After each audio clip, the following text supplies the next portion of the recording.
Bonjour, on continue dans le module problématique sociale. On va aller tout doucement, voilà, tout doucement et sûrement.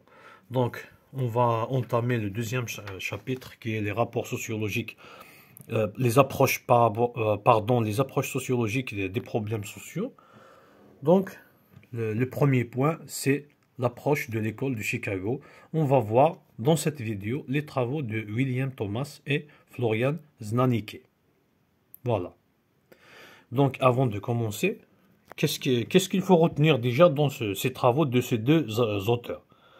C'est ils ont partagé, en quelque sorte, les problèmes sociaux, si je me permets de dire ça, en deux catégories. Donc, il y a un problème qui est individuel, qu'on ne peut pas donc dire que c'est un problème de groupe, c'est des problèmes individuels, c'est la déviance individuelle, et un autre problème qui est un problème de groupe qu'ils ont appelé la désorganisation sociale. On va voir c'est quoi la déviance individuelle et c'est quoi la désorganisation sociale. Donc je commence la lecture après une petite interprétation. Voilà, on commence. Chapitre 2, les approches sociologiques des problèmes sociaux. Ce chapitre est consacré aux approches sociologiques des problèmes sociaux qui sont essentiellement d'origine américaine, comme l'école de Chicago, à travers les études empiriques et les réflexions de ses auteurs de sa première et deuxième génération. L'approche fonctionnaliste, l'approche culturaliste, l'approche du conflit social et l'approche constructiviste. Donc, on va voir l'approche de l'école de Chicago. Premièrement, les travaux de William Thomas, 1863-1947, et Florian Znanicki, 1881-1956. Selon ces deux auteurs américains, les manifestations de la déviance ne sont pas synonymes d'une désorganisation sociale, car il peut s'agir de déviance individuelle. Ainsi, ils distinguent entre la déviance individuelle et la désorganisation sociale qui n'ont pas de lien entre eux. Donc, 1. La déviance individuelle. Au sens large du terme, elle est une transgression d'une norme sociale. On distingue trois types de déviance. La délinquance par rapport à une norme qui s'appuie sur le droit positif. La marginalité si la norme est purement coutumière ou religieuse et n'entraîne pas de sanctions juridiques mais fait l'objet de sanctions sociales. La variance s'il s'agit d'un simple écart aux habitudes et qui peut être qualifié d'excentricité ou d'originalité. Selon ces deux auteurs, elle représente une forme de pathologie individuelle qui ne peut être prise pour un indicateur de désorganisation sociale. Dans le cas d'un processus de réorganisation sociale, l'individu peut rester indifférent, inadapté et en retrait, particulièrement les individus de seconde génération qui sont souvent touchés par la délinquance, l'alcoolisme, le vagabondage et le crime. Le retrait de l'individu s'explique par son refus de se défaire des liens anciens pour en inventer de nouveaux. Dans cette première partie, donc ces deux auteurs parlent sur donc, le problème qu'ils ont bon, défini comme problème individuel, qui est appelé la déviance individuelle. Donc c'est quoi cette déviance individuelle? C'est tout simplement, c'est une action individuelle qui contrarie une norme sociale, qui se passe au contraire des normes et valeurs de la société. Voilà, c'est ça la déviance individuelle. En général, c'est ça. Après, on distingue trois types donc, de la déviance. Donc, les autres groupes ont eu une question sur cette déviance et les types de déviance.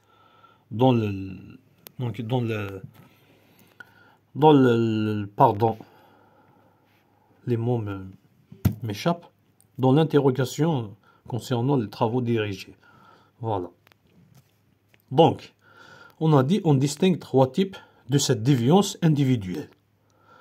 la délinquance, la marginalité, la variance.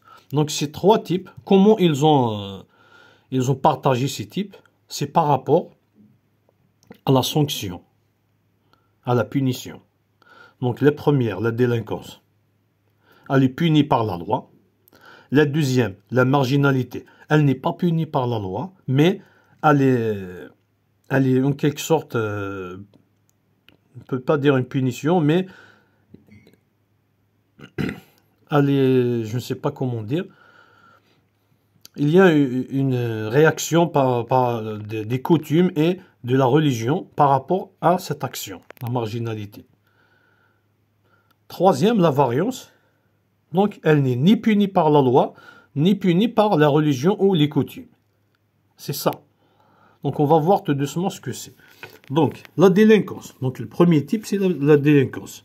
Donc, c'est une action, c'est une déviance individuelle.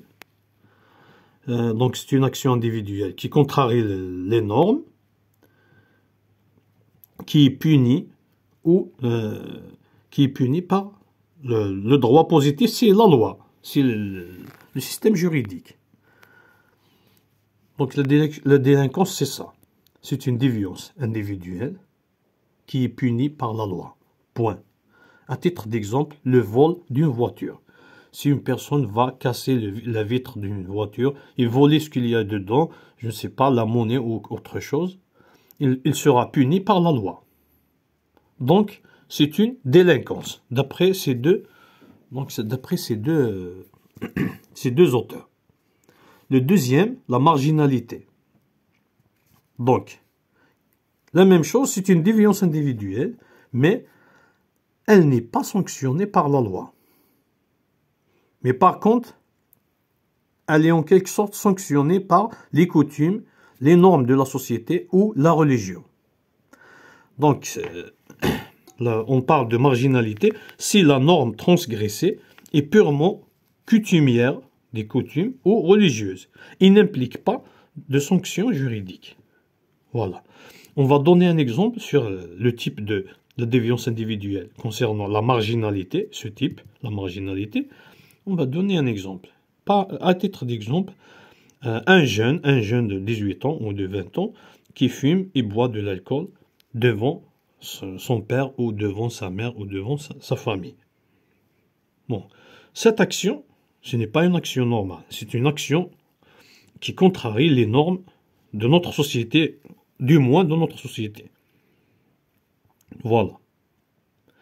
Cette action est sanctionnée par la religion, par les coutumes. Mais elle ne peut pas être sanctionnée par le système juridique. Quelqu'un qui fume, il a le droit de fumer, même si le tabac en général nuit à notre santé.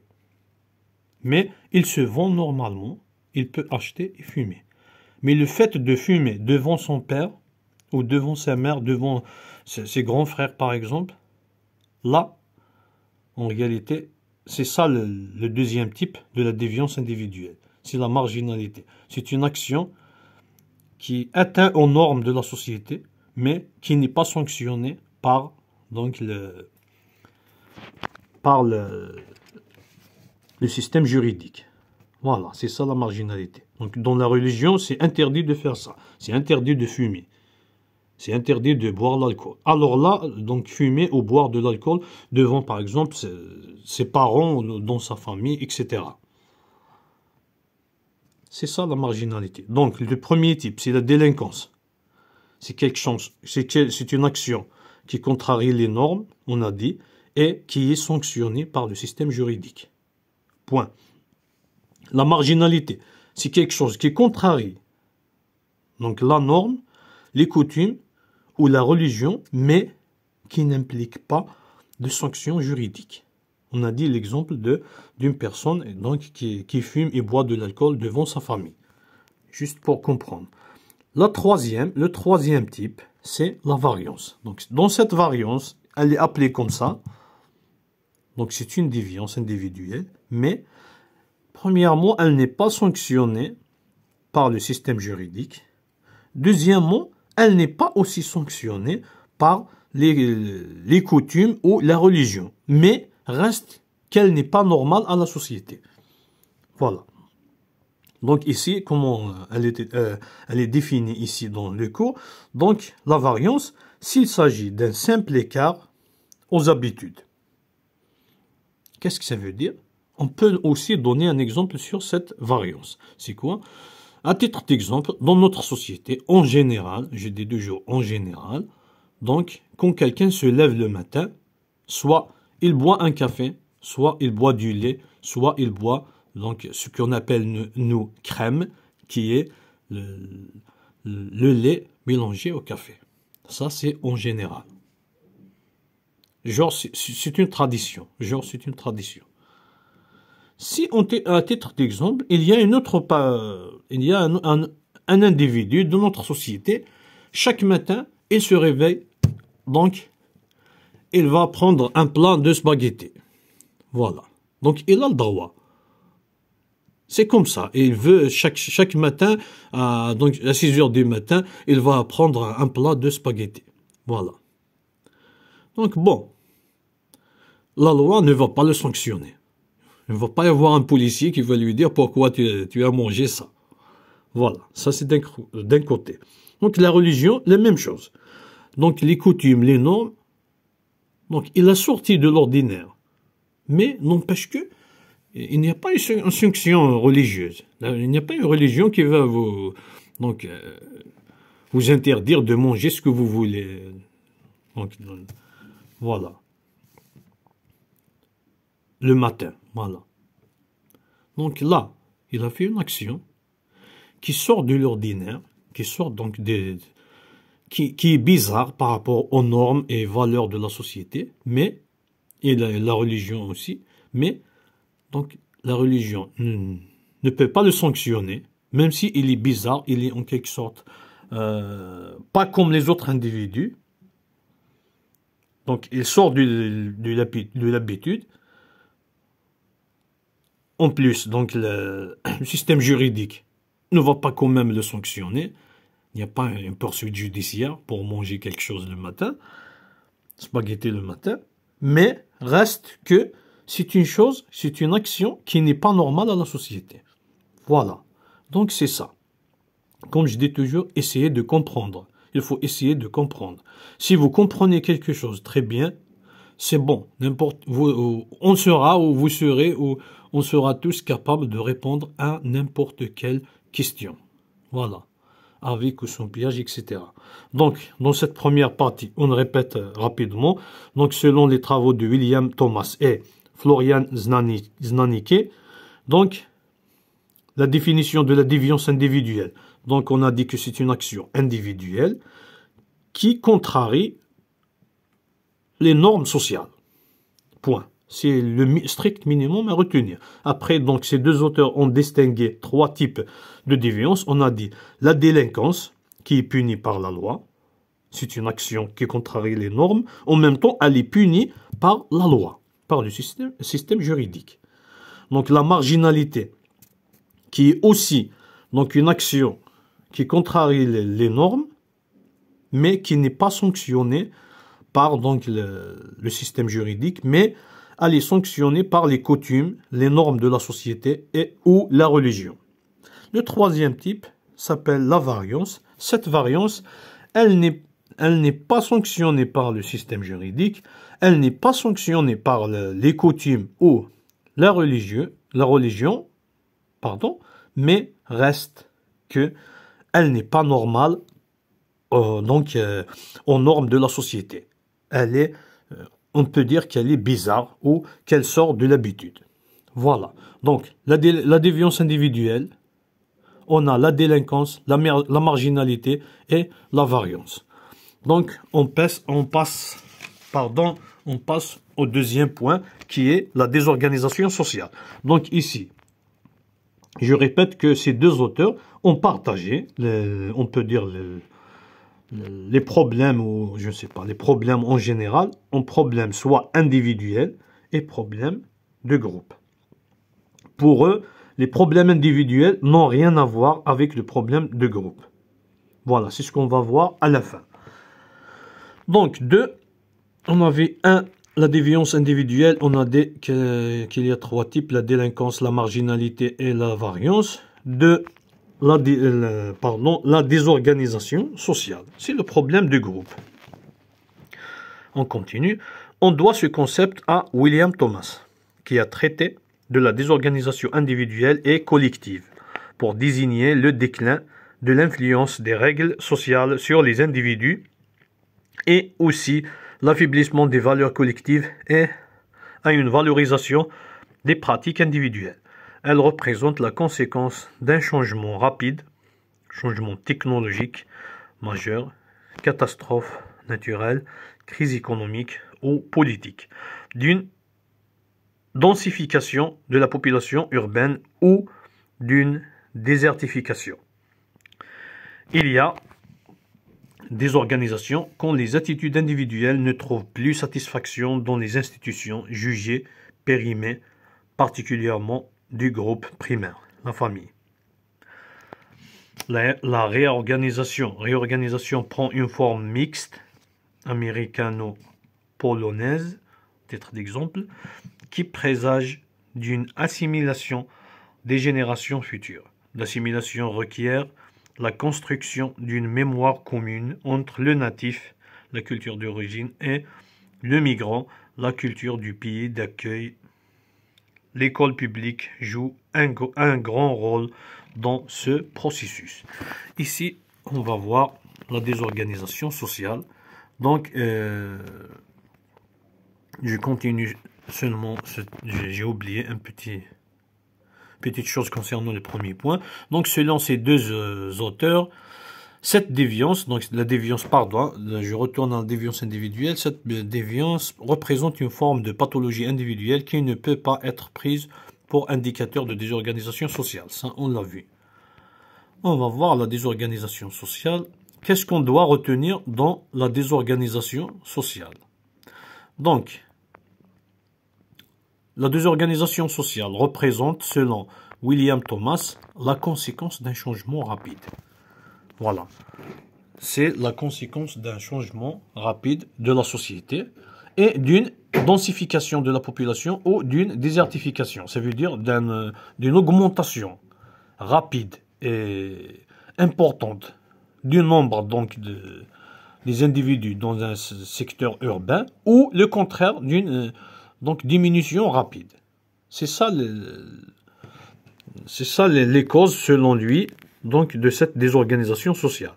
Donc on a le changement rapide dans la société, comme le changement technologique ou les catastrophes naturelles, les crises économiques ou politiques, etc. Aussi, d'un autre côté, la densification ou la désertification. Ça veut dire une augmentation très importante et rapide dans la population ou, le contraire, une diminution rapide dans la population. Donc, ces deux facteurs sont donc les causes de la désorganisation sociale selon William Thomas. Après, qu'est-ce qu'il faut retenir? Le minimum à retenir, c'est on parle d'une désorganisation sociale quand les attitudes individuelles ne trouvent plus satisfaction dans les institutions jugées périmées. Entre parenthèses, particulièrement du groupe primaire, la famille. Ici, donc, il faut toujours tenir donc en compte que ces chercheurs donc de l'école de Chicago en général, donc la majorité de leurs travaux, je ne peux pas dire la totalité parce que je ne suis pas au courant de tous les travaux, mais on peut dire que la majorité parle sur donc l'immigration, les immigrants, les gangs et les problèmes qui suivent dans la société. Donc, c'est pour ça, ici, dans ce deuxième passage, donc, il a dit, quand est-ce qu'on parle des organisations sociales, donc quand les attitudes individuelles ne trouvent plus satisfaction dans les institutions jugées périmées. Donc, la famille. Qu'est-ce que ça veut dire? Ça veut dire que ici, il parle de la deuxième génération des immigrants. Voilà. La première génération, donc, normale, elle peut s'adapter. Elle a vécu dans son pays d'origine, elle s'est déplacée pour l'Amérique, pour travailler, ou je ne sais pas pourquoi. Donc, elle peut s'adapter au changement. Mais la deuxième génération, genre les enfants de ces familles immigrées, ils vont se trouver dans une donc mauvaise place. Voilà, dans une mauvaise place. Pourquoi? Parce que d'un côté, ils sont nés, ils se croient américains. D'un autre côté, il y a leur famille qui donc peut-être qu'ils vont leur parler avec un langage différent, avec une langue différente, donc leur forcer donc des coutumes et des normes différentes aux normes américaines. Là, c'est là qui se pose le grand problème. Voilà. Donc c'est pour ça cette phrase. Donc la désorganisation sociale, donc selon William Thomas, ça commence par donc les attitudes individuelles. Donc l'individu, il voit par exemple un système de vie américain, etc. Et il a quelque chose, il veut étudier, je ne sais pas, il veut travailler, il veut se marier, etc. Après, il y a quelque chose qui est contraire. Il y a sa famille n'est pas américaine, qui lui impose peut-être quelques coutumes qui sont différentes, un mode de vie, un mode de raisonnement, etc. Donc c'est là la base de la désorganisation sociale. Ou du moins, c'est ce que j'ai compris. Voilà. Donc la désorganisation sociale, donc selon William Thomas, on répète, donc c'est une conséquence de deux facteurs donc principaux cités dans ce passage. C'est le changement rapide dans la société, comme le changement technologique à titre d'exemple, ou des crises économiques ou politiques, aussi d'une densification de la population ou d'une désertification, ça veut dire d'une augmentation très importante dans le nombre donc des individus dans un secteur, dans une région urbaine, ou le contraire, une diminution rapide donc du nombre donc des individus dans un secteur urbain. Voilà. Donc ces deux facteurs causent donc, et avec le changement rapide dans un tel ou tel secteur donc, de la société, donc c'est ça qui cause la désorganisation sociale selon William Thomas. Autre point, on a dit qu'on parle d'une désorganisation sociale quand les attitudes individuelles ne trouvent plus satisfaction dans les institutions jugées périmées, comme la famille. Donc ici, on a dit, il parle ici des immigrants, ou plus spécifiquement de la deuxième génération des immigrants, voilà, qui est la base donc de la désorganisation sociale. Pourquoi? Parce qu'elle est entre en quelque sorte, deux choses ou deux modes contradictoires. Donc d'un côté le mode de vie américain, d'un côté le mode de vie donc de leurs parents selon leurs coutumes, etc. Voilà, c'est tout ce qu'il y a ici. Donc, je vous laisse. Donc, voilà. Je vous laisse à la prochaine vidéo qui parlera sur la criminalité. Donc, selon Frédéric Milton Tracher. Voilà, c'est ça. Donc, bonne chance et à la prochaine vidéo. Merci.